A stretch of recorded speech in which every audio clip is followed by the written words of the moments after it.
thank you, I praise you, I bless you, I magnify you, oh God. God, I ask that your spirit continue to prevail so that the people of God may begin to exhale. God, allow me to be a mouthpiece so that somebody may hear and understand that you are near, oh God. God, I bless you, I praise you, and I honor you.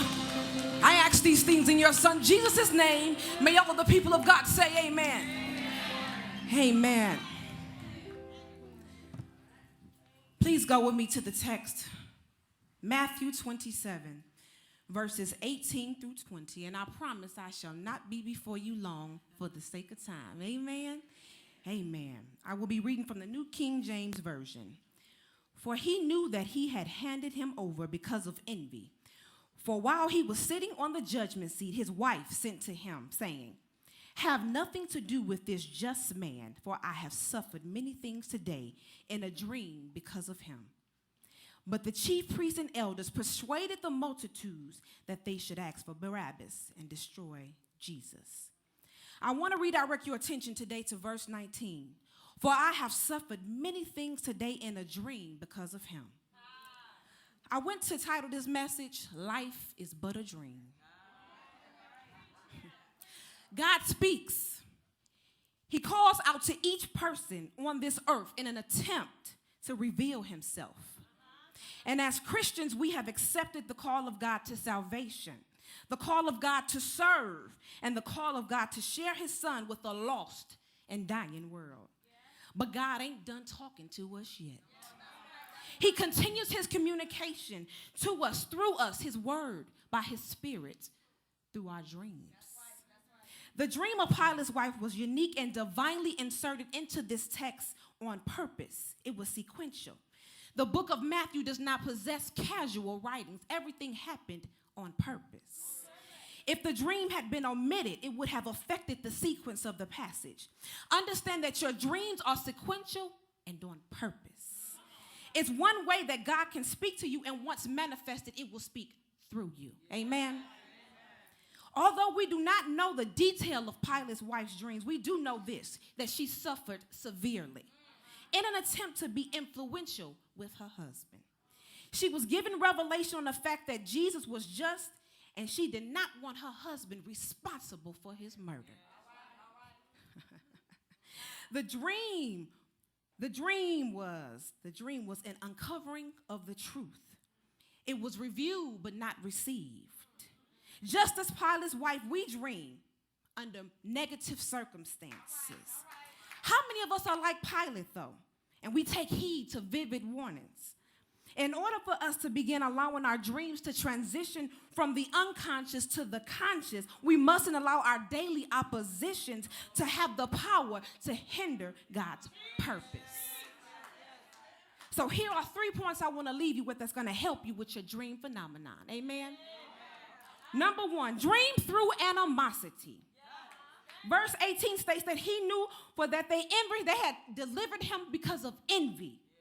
Jesus knew that he was being delivered because these people was hating on him. He knew that his popularity with the Jews had caused him to be straight hated on. The leaders in Israel did not know what to do about Jesus. Why? Because so many of them had put their faith in him. One said to them, what are we accomplishing here? Jesus is performing many miraculous signs. If we let him continue on doing this, what's going to happen? Everyone will begin to believe in him, and we're going to lose our power. Nobody wants to lose their power. The demotion when you begin to lose your power, it's a demotion. It's detrimental devastation when internalized. What happens is you begin to be defeated, and potentially you feel destroyed.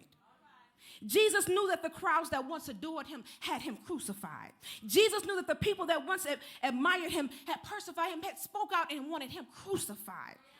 Ponder on this for a second. Why is it that we want to see people doing good but not better than us?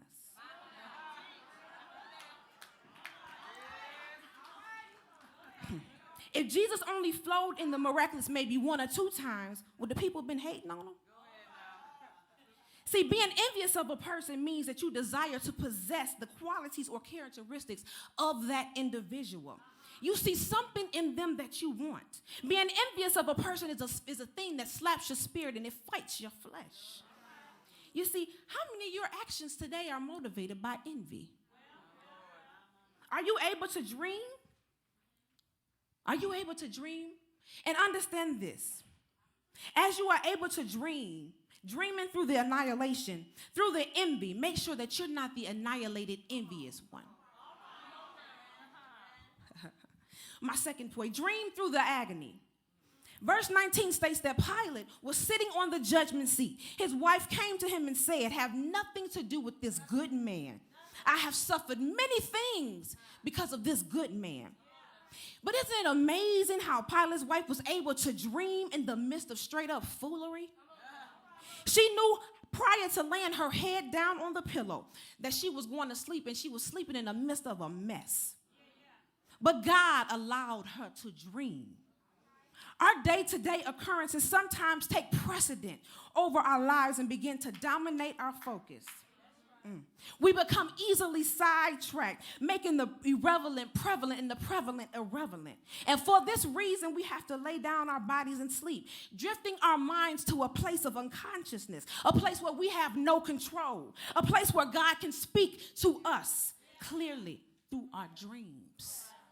Dreams are often very powerful sources that lead to life-changing information if we pay close attention to them. They are sometimes unclear, and sometimes, yes, they do require a form of interpretation. However, they give us a peek into what is to be. A glimpse of what we may not see, but it's a form of confirmation. You see, understand that Pilate already knew that Jesus was innocent. He already knew that. His wife's dream confirmed that. But just like Pilate, I will call him a traitor, a dream hater. A person who sees the hate and hates on your manifestation before it manifests. How many of y'all got some traitors in here? Somebody that's hating on your dream.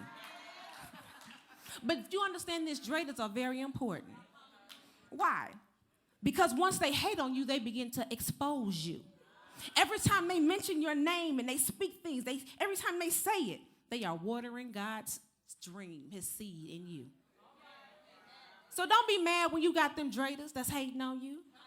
Don't get upset, because you need them. Let them be your motivators. Point 3, dream through the annihilation. But the chief priests and elders persuaded the multitudes that they asked for Barabbas and destroy Jesus. Understand that Barabbas was criminal. He was mentioned in all of the synoptic gospels. He was chosen by the crowd over Jesus to be released by Pilate in a customary pardon, which was done before the Passover. But understand this, that Barabbas was liberated for the destruction of Jesus. People of God, understand that there are individuals who are around you that would rather see you destroyed than liberated. You have to get to a place and understand that your dreams must begin to surpass your defeat. Your dreams are destined to determine an outpour of greatness given to you by God. So as you leave here today, and as I begin to close, I promised you that I wouldn't be here long.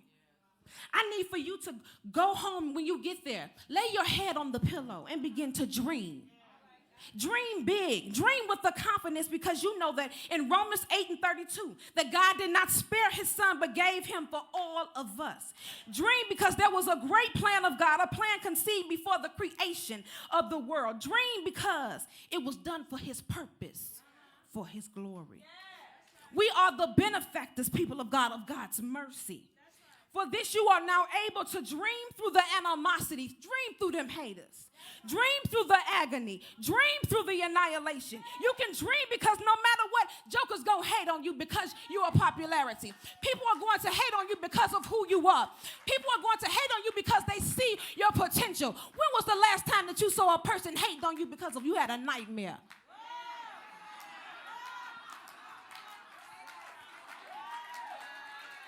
Y'all better go home, put your head on your pillow, and say, God, I want you to give me my dream back. How many of you want to begin to dream and dream big, and you are not in a place where you don't want the haters to get on? Stand to your feet and say, God, I want my dream back. God, I'm going to believe in you. God, I'm ready to go home and let those things manifest with your soul, God. God, I'm going home to dream tonight. Why? Because life is but a dream. God, I'm believing in you, God, for that manifestation. Whatever you see in your dream when you lay your head down, just begin to thank God right now, because it shall come to pass. Your dreams, people of God, are on purpose. And just like Pilate's wife, we was a warning. Take heed to the confirmation. Come on and begin to bless God if you want a dream. Let's begin to magnify God for our dreams. God, we thank you and we praise you. We honor you and we adore you, because when we go home, God, we're going to begin to dream. Come on, people of God, let's just begin to Shabbat the Lord. I'm going home to dream, y'all. It took a lot for me to get here. I was in the midst of a dream and the enemy didn't even want me to get here. But I said, God, I'm pressing my way on. I've been through so much hell on this week coming up, but I was able to dream in the midst of it. He gave me a business. And in the midst of my dream, I began to write out my business, and it shall come to pass. It shall come to pass. Everything that's going on around me, I was able to dream. So people of God, you stay focused, because life is but a dream.